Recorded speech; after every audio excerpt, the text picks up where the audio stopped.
Hello. So നമ്മൾ normal ഡിസ്ട്രിബ്യൂഷനിൽ അതിൻ്റെ basic ആയിട്ടുള്ള കുറച്ച് കാര്യങ്ങളൊക്കെ നമ്മൾ ക്ലാസ്സിൽ ഡിസ്കസ് ചെയ്തിട്ടുണ്ടായിരിക്കും. നോർമൽ ഡിസ്ട്രിബ്യൂഷൻ എന്താണ്, നോർമൽ ഡിസ്ട്രിബ്യൂഷൻ എപ്പോഴാണ് നമ്മൾ യൂസ് ചെയ്യുന്നത്, അതുപോലെ നോർമൽ ഡിസ്ട്രിബ്യൂഷനെ കുറച്ച് പ്രോപ്പർട്ടീസ്, നമ്മളൊരു ബെൽ ഷേപ്ഡ് കർവ് ഒക്കെ പഠിച്ചിട്ടുണ്ടായിരിക്കും. എപ്പോഴും നോർമൽ ഡിസ്ട്രിബ്യൂഷനിലെ ഡേറ്റ നമ്മൾ ഗ്രാഫിക്കലി റെപ്രസെൻറ്റ് ചെയ്യുമ്പോൾ it will be like A bell shaped curve അല്ലേ. എപ്പോഴും നമ്മൾ ഏത് ഫിനോമിന എടുത്തു കഴിഞ്ഞാലും, ഇപ്പോൾ നമ്മൾ എക്സാമ്പിളായിട്ട് ഒരു 100 സ്റ്റുഡൻസിൻ്റെ മാർക്സൊക്കെ നമ്മൾ ചെക്ക് ചെയ്യുകയാണെങ്കിൽ, ആ 100 സ്റ്റുഡൻസിൻ്റെ മാർക്ക് നമ്മൾ ടെസ്റ്റ് ചെയ്യുമ്പോൾ എപ്പോഴും അതിലൊരു ആവറേജ് മാർക്ക് കിട്ടിയവരുടെ നമ്പറായിരിക്കും എപ്പോഴും കൂടുതലുണ്ടാവുക. മാർക്ക് കൂടുതൽ കിട്ടിയവരും മാർക്ക് കുറവ് കിട്ടിയവരും നമ്പർ കുറവായിരിക്കും. അപ്പോൾ ഇപ്പോൾ നമ്മളൊരു ഗ്രാഫിക്കലി റെപ്രസെൻറ്റ് ചെയ്യുമ്പോൾ അത് ഇങ്ങനെ ഒരു ഷേപ്പിലായിരിക്കും വരിക. അപ്പോൾ ഇവിടെ നോക്കുകയാണെങ്കിൽ വാല്യൂ കുറഞ്ഞതിൻ്റെ ഫ്രീക്വൻസി കുറവാണ്, വാല്യൂ കൂടിയതിൻ്റെ ഫ്രീക്വൻസിയും കുറവാണ്. പക്ഷേ എപ്പോഴും ഏറ്റവും കൂടുതൽ വരുന്നത് ആ സെൻറ്ററിലൊരു ആവറേജ് വാല്യൂ വരുമ്പോഴാണ് അതിൻ്റെ ഫ്രീക്വൻസി ഏറ്റവും കൂടുതൽ വരുന്നത്. അപ്പോൾ നോർമൽ ഡിസ്ട്രിബ്യൂഷൻ എപ്പോഴും ഈ ഒരു ബെൽ ഷേപ്പായിരിക്കും നമുക്ക് അതിൻ്റെ ഗ്രാഫിക്കൽ റെപ്രസെൻറ്റേഷൻ കിട്ടുക. പിന്നെ അതിൻ്റെ കുറച്ച് പ്രോപ്പർട്ടീസ് നമ്മൾ പഠിച്ചിട്ടുണ്ടായിരിക്കും. സിമെട്രിക് ആണ്, അതുപോലെ ടോട്ടൽ ഏരിയ 100% ആണെങ്കിൽ നമ്മൾ പ്രോബിലിറ്റി ബേസ്ഡ് പറയുകയാണെങ്കിൽ 1 ആയിരിക്കും. അതിൻ്റെ രണ്ട് സൈഡിലും 0.5 ആയിട്ടാണ് വരിക. പിന്നെയുള്ളത് ഒറ്റ ആവറേജ് ഉണ്ടാവുള്ളൂ. മീൻ മീഡിയൻ മോഡെല്ലാം ഈക്വൽ ആയിരിക്കും. സെൻട്രലായിരിക്കും ആവറേജിൻ്റെ വാല്യൂ കിടക്കുന്നുണ്ടാവുക. പിന്നെയുള്ളത് ഒരു ഇമ്പോർട്ടൻ്റ് ആയിട്ടുള്ളൊരു പ്രോപ്പർട്ടി നമ്മൾ പറയുന്നുണ്ടായിരുന്നു, അസിംപ്റ്റോട്ടിക് ആണെന്നുള്ളത്. അസിംപ്റ്റോട്ടിക് എന്ന് പറഞ്ഞാൽ ഇത്രയാണ്, രണ്ട് എൻഡും എന്ത് ചെയ്യുന്നില്ല, അതിൻ്റെ ബേസ് അതായത് എക്സ് ആക്സിസിൽ ടച്ച് ചെയ്യില്ല, പക്ഷെ അത് ഗ്രാഫ് ഇങ്ങനെ എക്സ്റ്റെൻഡ് ചെയ്യുമ്പോൾ അതിങ്ങനെ നീണ്ടു പോകും. ടച്ച് ചെയ്യില്ല, ആ ഒരു രീതിയിലായിരിക്കും എന്ത് ചെയ്യുന്നത്, ഗ്രാഫ് ഇങ്ങനെ മുന്നോട്ട് പോകുന്നത്. ടച്ച് ചെയ്യുന്നത് ഇൻഫിനിറ്റിയിലാണെന്നൊക്കെയാണ് നമ്മൾ അസ്യൂം ചെയ്യുന്നത്. അപ്പോൾ ഇങ്ങനെ കുറച്ച് പ്രോപ്പർട്ടീസാണ് നമ്മൾ നോർമൽ ഡിസ്ട്രിബ്യൂഷനിൽ നമ്മൾ പഠിച്ചിട്ടുണ്ടാവുക. ഇനി അതിൽ മെയിനായിട്ട് വരുന്ന ഒരു കാര്യമാണ്, നമ്മൾ പറഞ്ഞു ഗ്രാഫിൻ്റെ ടോട്ടൽ ഏരിയ വരുന്നത് 100% ആയിരിക്കും എന്ന് പറഞ്ഞു. ഇനി ആ 100% ഏരിയ തന്നെ നമ്മൾ എന്ത് ചെയ്യുന്നുണ്ട്, പല ചെറിയ ഡിവിഷൻ നമുക്ക് അതിനകത്ത് കാണിക്കാൻ പറ്റും. അപ്പോൾ അതിൽ നമ്മൾ ഫോളോ ചെയ്യുന്നൊരു എംപിരിക്കൽ റൂളാണ് ഒരു 68, 95, 99.7 റൂൾ എന്ന് പറയുന്നത്. ഇത്രയേ ഉള്ളൂ. നമ്മൾ പറഞ്ഞു നോർമൽ ഡിസ്ട്രിബ്യൂഷൻ്റെ ആവറേജ് അല്ലെങ്കിൽ മീൻ മീഡിയൻ മോഡ് മൂന്നും സെൻട്രലായിരിക്കും എന്ന് പറഞ്ഞു. അപ്പോൾ ആ സെൻറ്ററിൽ നമ്മളിവിടെ ഇതിനകത്ത് കാണുന്നുണ്ട്, ഗ്രീൻ കളറിൻ്റെ സെൻട്രലായിട്ട് നമ്മൾ മ്യൂ എന്നുള്ളൊരു ലെറ്റർ വെച്ച് ഇൻഡിക്കേറ്റ് ചെയ്തിട്ടുണ്ട്. അപ്പോൾ മ്യൂ ആണ് മീനായിട്ട് വരുന്നത്.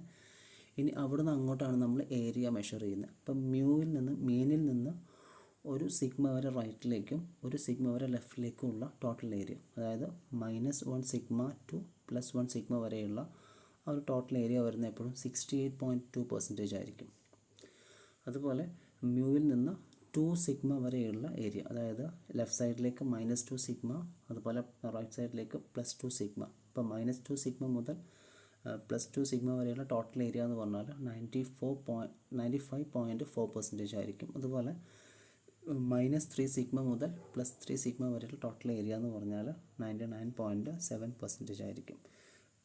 ജസ്റ്റ് ആ ഒരു 3 വാല്യൂസ് ഒന്ന് ഓർത്ത് നോക്കുക. മ്യൂ +1 സിഗ്മ, മ്യൂ -1 സിഗ്മ വരെയുള്ള ഏരിയ 68.2 ആണ്. പിന്നെ 2 സിഗ്മ ആണെങ്കിൽ 95.4 ആണ്. 3 സിഗ്മ വരെയുള്ളത് 99.7% ആണ്.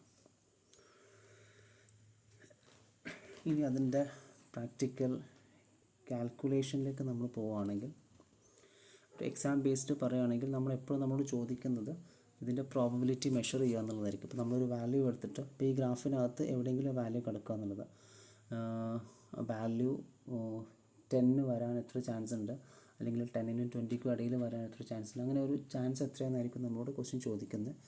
അല്ലെങ്കിൽ പിന്നെ ഇതുപോലെ ഡിസ്ട്രിബ്യൂഷൻ ഫിറ്റ് ചെയ്യാനൊക്കെ ആയിരിക്കും ചോദിക്കുന്നത്.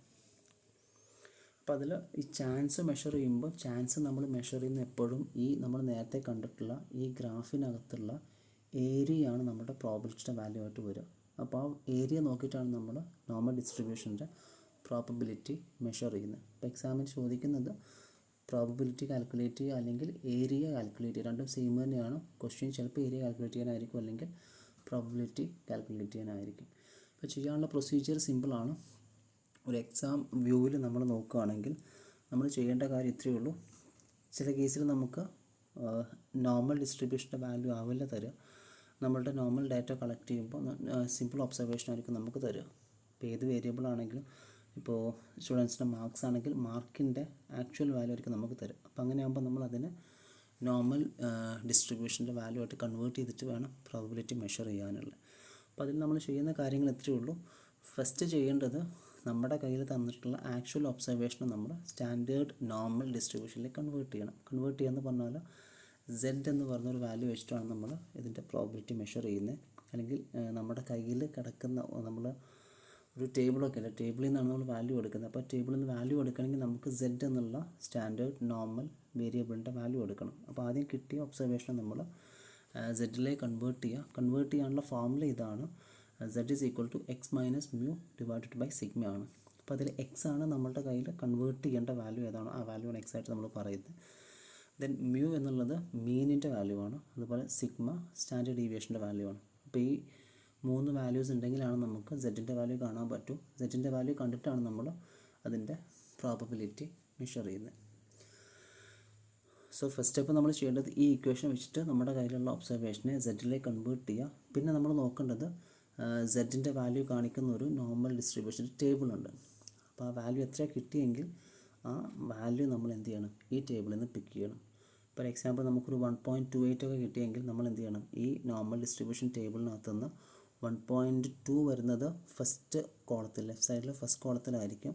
അപ്പോൾ 1.2 അവിടെ നിന്ന് എടുക്കണം. ദെൻ ബാക്കി ഒരു 0.8 ഉണ്ട്, ആ 0.8 എടുക്കേണ്ടത് ഫസ്റ്റ് റോ നോക്കിയാൽ നമുക്കറിയാം 0.00, 0.01, 02, 03 ഇങ്ങനെയുള്ള വാല്യൂസ് അവിടെ ഉണ്ട്. അപ്പോൾ 1.2 ഇവിടെ നിന്ന് എടുക്കുക, ബാക്കി 0.8 ആ ഫസ്റ്റ് റോയിൽ സെക്കൻഡ് ലാസ്റ്റ് കോളത്തിലെടുക്കുക. ദെൻ ആ രണ്ട് വാല്യൂ കൂടി ഇൻ്റർസെക്റ്റ് ചെയ്യുന്ന വാല്യൂ ആയിരിക്കും നമുക്ക് പ്രോബബിലിറ്റി ആയിട്ട് എടുക്കേണ്ടി വരും. ഓക്കെ, അപ്പോൾ ടേബിൾ നമ്മൾ പ്രോബ്ലം ചെയ്യുമ്പോൾ നമുക്ക് കുറച്ചും കൂടി ക്ലിയർ ആവും. അപ്പോൾ ഇപ്പോൾ ചെയ്യേണ്ട കാര്യം ഇത്രയാണ്, ഫസ്റ്റ് Z-ലേക്ക് കൺവേർട്ട് ചെയ്യുക, എന്നിട്ട് നമ്മൾ നോർമൽ ഡിസ്ട്രിബ്യൂഷൻ്റെ ടേബിളിലേക്ക് പോവുക, ടേബിളിൽ നിന്ന് വാല്യൂ പിക്ക് ചെയ്തെടുക്കുക. ഇത്ര മാത്രമേ ചെയ്യേണ്ടുള്ളൂ. ഇനി നമ്മൾ ഈ ഗ്രാഫിലേക്ക് നോക്കുമ്പോൾ ഗ്രാഫിൽ നമ്മൾ പറഞ്ഞു മീനിൻ്റെ വാല്യൂ സെൻറ്ററിലായിരിക്കും എന്ന് പറഞ്ഞു. ഇനി റൈറ്റിലേക്ക് പോകുമ്പോൾ വാല്യൂ കൂടി കൂടി വരും, മീൻസ് പോസിറ്റീവ് വാല്യൂയിലേക്ക് പോകും. ലെഫ്റ്റിലേക്ക് വരുമ്പോൾ വാല്യൂ കുറഞ്ഞ് നെഗറ്റീവ് വാല്യൂ ആയിട്ട് ഇങ്ങോട്ട് മാറുകയാണ് ചെയ്യുക. അപ്പോൾ നമ്മൾ കാൽക്കുലേറ്റ് ചെയ്യുന്ന വാല്യൂ Z-ൻ്റെ വാല്യൂ പോസിറ്റീവ് വാല്യൂ ആണ് കിട്ടുന്നതെങ്കിൽ അതെപ്പോഴും വരുന്നത് ഈ ഗ്രാഫിൻ്റെ മ്യൂവിൻ്റെ റൈറ്റ് സൈഡിലായിരിക്കും. അതുപോലെ നെഗറ്റീവ് വാല്യൂ ആണ് കിട്ടുന്നതെങ്കിൽ എപ്പോഴും അത് ഗ്രാഫിൽ ഈ സെൻറ്ററിൻ്റെ ലെഫ്റ്റ് സൈഡിലായിരിക്കും. നമുക്കത് പ്ലസോ മൈനസോ നോക്കാനല്ല, ഏരിയ കാൽക്കുലേറ്റ് ചെയ്യുമ്പോൾ നമുക്ക് ആ സൈഡ് അറിഞ്ഞിരിക്കുന്നത് ഇമ്പോർട്ടൻ്റ് ആണ്. ഓക്കെ, അപ്പോൾ ഇങ്ങനെ ആയിരിക്കും ഡയഗ്രത്തിൽ കാണിച്ച പോലെ ആയിരിക്കും. പോസിറ്റീവ് വാല്യൂ ആണെങ്കിൽ 0യുടെ റൈറ്റ് സൈഡിൽ വരും, നെഗറ്റീവ് വാല്യൂ ആണെങ്കിൽ 0യുടെ ലെഫ്റ്റ് സൈഡിൽ വരും. അപ്പോൾ ആ പൊസിഷൻ കൂടെ നോക്കിയിട്ട് വേണം നമ്മൾ ആ ഗ്രാഫിൻ്റെ ഏരിയ കാൽക്കുലേറ്റ് ചെയ്യാൻ. ഇത് നമ്മൾ നേരത്തെ പറഞ്ഞ ടേബിളാണ്. ടേബിളിനകത്തെ വാല്യൂ എന്ന് പറഞ്ഞാൽ എപ്പോഴും 0 മുതൽ Z വരെയുള്ള ഏരിയ ആണ് എപ്പോഴും നമ്മൾ ടേബിളിനകത്ത് കൊടുക്കുക. ഇപ്പോൾ നമ്മൾ ഈ ടേബിളിലേക്ക് നോക്കുകയാണെങ്കിൽ 0 to 1, 0 to -1 ആണുള്ളത്. അപ്പോൾ ഈ ടേബിളിൽ 1 എന്നുള്ള വാല്യൂ എടുത്തു കഴിഞ്ഞാൽ 1.00 എടുത്തു കഴിഞ്ഞാൽ ആ വാല്യൂ ഇൻഡിക്കേറ്റ് ചെയ്യുന്നത് ഈ സെൻറ്ററിൽ 0 മുതൽ 1 വരെയുള്ള ഏരിയ മാത്രമാണ്. അപ്പോൾ നമ്മുടെ ക്വസ്റ്റ്യനെ നോക്കിയിട്ട് നമ്മൾ ആ വാല്യൂ പിക്ക് ചെയ്തിട്ട് വേണം പ്രോബബിലിറ്റി മെഷർ ചെയ്യുക അല്ലെങ്കിൽ കാൽക്കുലേറ്റ് ചെയ്യാൻ. ഓക്കെ, അതിൻ്റെ ഒരു എക്സാമ്പിൾ പറയുമ്പോൾ നമുക്ക് കുറച്ചും കൂടി ക്ലിയർ ആവും. അപ്പോൾ എക്സാമ്പിൾ പറയുന്നത് ഇങ്ങനെയാണ്: The average monthly sales of a company is 50,000 rupees with a standard deviation of 5,000 rupees. Find the probability that sales will be more than 55,000. അപ്പോൾ ഇവിടെ നമുക്ക് ബൈനോമിയലോ അല്ലെങ്കിൽ പോയിസൺ ഡിസ്ട്രിബ്യൂഷനോ ഒന്നും യൂസ് ചെയ്യാൻ പറ്റില്ല. കാരണം നമുക്ക് വേരിയബിളിൻ്റെ വാല്യൂ തന്നിട്ടുള്ളത് 55,000 മുകളിലുള്ള ഏത് വാല്യൂ എടുക്കുക എന്നുള്ളതാണ്. അപ്പോൾ അവിടെ നമുക്കൊരു കണ്ടിന്യൂസ് വേരിയബിളാണ് വന്നിട്ടുള്ളത്. അപ്പോൾ അതുകൊണ്ട് നമുക്ക് ഡിസ്ക്രീറ്റ് ആയിട്ടുള്ള ബൈനോമിയലോ പോയിസണോ യൂസ് ചെയ്യാൻ പറ്റില്ല. നമ്മൾ യൂസ് ചെയ്യേണ്ടത് നോർമൽ ഡിസ്ട്രിബ്യൂഷൻ തന്നെയാണ്. അതിൻ്റെ സൊല്യൂഷനിലേക്ക് നമ്മൾ പോവുകയാണെങ്കിൽ ഫസ്റ്റ് നമ്മൾ പറഞ്ഞു നമുക്ക് തന്ന വാല്യൂ ഡയറക്റ്റ് ഒബ്സർവേഷൻ തന്നിട്ടുള്ളത്. എക്സിൻ്റെ വാല്യൂ ആണ്, എക്സ് എന്ന് പറഞ്ഞാൽ സെയിൽസിൻ്റെ വാല്യൂ തന്നിട്ടുള്ളത്. അപ്പോൾ ആദ്യം സെയിൽസിനെ നമ്മൾ നോർമൽ ഡിസ്ട്രിബ്യൂഷനിലേക്ക് കൺവേർട്ട് ചെയ്യണം, ദാറ്റ് ഈസ് Z-ലേക്ക് കൺവേർട്ട് ചെയ്യണം. കൺവേർട്ട് ചെയ്യണമെങ്കിൽ നമുക്ക് എക്സിൻ്റെ വാല്യൂ വേണം, മ്യൂവിൻ്റെ വാല്യൂ വേണം, സിഗ്മയുടെ വാല്യൂ വേണം.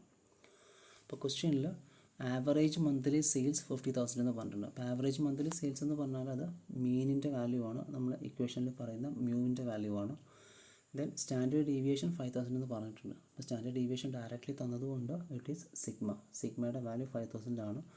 പിന്നെയുള്ളത് സെയിൽസ് 55,000 കൂടാനുള്ള ചാൻസ് എത്രയാണെന്നുള്ള ചോദിച്ചിട്ടുള്ളത്.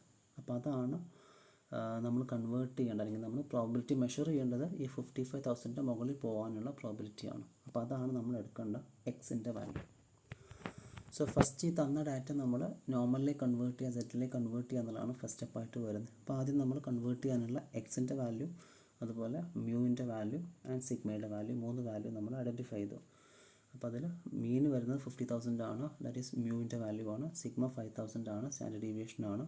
പിന്നെ എക്സ് 55,000 ആണ്. 50,000 മുകളിലേക്ക് പോവുക, അത് നമുക്ക് ഗ്രാഫ് നോക്കുമ്പോൾ നമുക്കത് മനസ്സിലാവും കുറച്ചും കൂടെ ഈസി ആയിട്ട്. ഇനി സെക്കൻഡ് ചെയ്യേണ്ടത് സെഡിൻ്റെ വാല്യൂ കാൽക്കുലേറ്റ് ചെയ്യുക എന്നുള്ളതാണ്. ഇപ്പോൾ നേരത്തെ പറഞ്ഞ ഇക്വേഷൻ വെച്ച് നമ്മൾ സെഡിൻ്റെ വാല്യൂ കാൽക്കുലേറ്റ് ചെയ്യുമ്പോൾ, അതായത് എക്സ് മൈനസ് മ്യൂ ബൈ സിഗ്മയാണ് ഇക്വേഷൻ. അപ്പോൾ എക്സ് 55,000 ആണ്, അതിൽ നിന്ന് 50,000 മൈനസ് ചെയ്യുക, ഡിഫറൻസിന് ഡിവൈഡഡ് ബൈ 5,000. അപ്പോൾ ചെയ്യുമ്പോൾ നമുക്ക് ആൻസർ 1 ആയിട്ട് കിട്ടും. അപ്പോൾ സെഡിൻ്റെ വാല്യൂ 1 കിട്ടിയാൽ നെക്സ്റ്റ് വേണ്ടത് നമുക്ക് ഗ്രാഫിലേക്ക് പോകാമെന്നുള്ളതാണ്. ഇപ്പോൾ ഗ്രാഫിലേക്ക് പോകുമ്പോൾ ഇപ്പോൾ സെഡിൻ്റെ വാല്യൂ കിട്ടിയത് 0.1 ആണ്.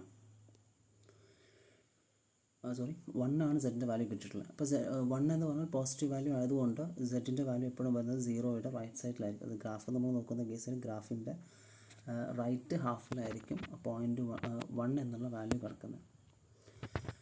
ഇനി നമുക്ക് നോക്കേണ്ടത് എക്സിൻ്റെ വാല്യൂ 55,000 എക്സീഡ് ചെയ്യുക എന്ന് പറഞ്ഞാൽ സെഡിൻ്റെ വാല്യൂ 1നേക്കാൾ കൂടുക എന്നുള്ളതാണ് വേണ്ടത്. അപ്പോൾ 1 കൂടുക എന്ന് പറയുമ്പോൾ ഇപ്പോൾ നമുക്ക് സെഡിൻ്റെ വാല്യൂ 1 വരെ വരുന്ന ഏരിയ നമുക്കറിയാം, 0 to 1 വരെ ആ ഒരു പോർഷനാണ്. അപ്പോൾ 1 കൂടുക എന്ന് പറഞ്ഞാൽ നമ്മൾ നോക്കുന്ന സെയിലിൻ്റെ വാല്യൂ ഈ 1ൻ്റെ അവിടുന്ന് റൈറ്റ് സൈഡിലേക്ക് എവിടെ വന്നാലും ഓക്കെയാണ്. അപ്പോൾ ഇവിടുന്ന് അങ്ങോട്ടുള്ള പ്രോബബിലിറ്റിയാണ് നമുക്ക് മെഷർ ചെയ്യേണ്ടത്. അപ്പോൾ നമ്മൾ പ്രോബബിലിറ്റി എന്ന് പറഞ്ഞാൽ ഈ ഗ്രാഫിൻ്റെ ഏരിയ തന്നെയാണ് പ്രോബബിലിറ്റി ആയിട്ട് വരുന്നതെന്ന് പറഞ്ഞു. അപ്പോൾ 1ൻ്റെ അവിടുന്ന് റൈറ്റിലേക്ക് എത്ര ഏരിയ ഉണ്ടോ ആ ടോട്ടൽ ഏരിയ ആയിരിക്കും ടോട്ടൽ പ്രോബബിലിറ്റി ആയിട്ട് വരിക.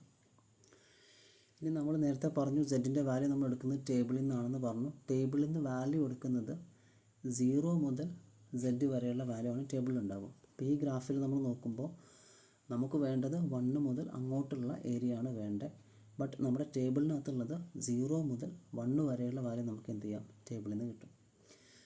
പിന്നെ നമ്മൾ നേരത്തെ പറഞ്ഞിട്ടുണ്ടായിരുന്നു ഈ ഗ്രാഫിൻ്റെ ടോട്ടൽ ഏരിയ എന്ന് പറഞ്ഞാൽ 1 ആണെന്ന് പറഞ്ഞിട്ടുണ്ടായിരുന്നു, 100%. അപ്പോൾ പ്രോബിലിറ്റി 1 ആണെന്ന് പറഞ്ഞിട്ടുണ്ടായിരുന്നു. അപ്പോൾ അതിന് നമ്മൾ രണ്ടായി സ്പ്ലിറ്റ് ചെയ്യുമ്പോൾ 0 മുതൽ റൈറ്റിലേക്കുള്ള ഏരിയ 0.5ഉം ലെഫ്റ്റിലേക്കുള്ള ഏരിയ 0.5ഉം അല്ലെങ്കിൽ 50% ആണ്. അപ്പോൾ പ്രോബിലിറ്റി നോക്കുന്ന കേസിൽ വാല്യൂ 0യുടെ അപ്പുറത്ത് വരാൻ ചാൻസ് 0.5 ആണ്, അതുപോലെ ഇപ്പുറത്ത് ലെഫ്റ്റ് സൈഡിൽ വരാനുള്ള ചാൻസ് 0.5 ആണ്. അപ്പോൾ നമുക്ക് ടേബിളിൽ നോക്കി എന്ത് ചെയ്യാൻ പറ്റും, 0 മുതൽ 1 വരെയുള്ള ഏരിയ കിട്ടും. ഇപ്പോൾ 0 മുതൽ 1 വരെയുള്ള ഏരിയ എന്ന് പറഞ്ഞാൽ ഈ ടേബിളിൽ 1.00 നോക്കിയാൽ, ഇപ്പോൾ 1.00 എന്ന് പറയുമ്പോൾ ഇപ്പോൾ ഇവിടെ നമ്മൾ ലെഫ്റ്റ് സൈഡിൽ 1.0 നോക്കുക, അതുപോലെ മുകളിൽ ഫസ്റ്റ് കോളം 0.00. അപ്പോൾ അതിൽ വാല്യൂ വരുന്നത് 0.3413 ആണ്. അപ്പോൾ ഈ 0.3413 എന്ന് പറഞ്ഞാൽ 0 മുതൽ 1 വരെയുള്ള ഏരിയ ആണ്. നമുക്ക് വേണ്ടത് 1ൻ്റെ അപ്പുറത്തേക്കുള്ളതാണ്. അപ്പോൾ നമുക്കറിയാം ടോട്ടൽ ഏരിയ 0.5 ആണ്. ആ ടോട്ടൽ ഏരിയയിൽ 0 മുതൽ 1 വരെയുള്ള ഏരിയ 0.3, ഇപ്പോൾ നമുക്ക് കിട്ടിയിട്ടുള്ള 3413 ആണ്. നമുക്ക് വേണ്ടത് ഈ 1 കഴിഞ്ഞ് അങ്ങോട്ടുള്ള ഏരിയയാണ്. അപ്പോൾ നമുക്ക് എന്ത് ചെയ്യാം, 0.5ൽ നിന്ന് ഈ 0.3413 മൈനസ് ചെയ്ത് കഴിഞ്ഞാൽ അതിൻ്റെ അപ്പുറത്തുള്ള ഏരിയ കിട്ടും. അപ്പോൾ ഡിഫറൻസ് വരുന്നത് 0.1587 അല്ലെങ്കിൽ 15.87% ആണ്. ഓക്കെ, ഇങ്ങനെയാണ് നമ്മൾ എന്ത് ചെയ്യുന്നത്, നോർമൽ ഡിസ്ട്രിബ്യൂഷനിൽ പ്രോബബിലിറ്റി മെഷർ ചെയ്യുന്നത്.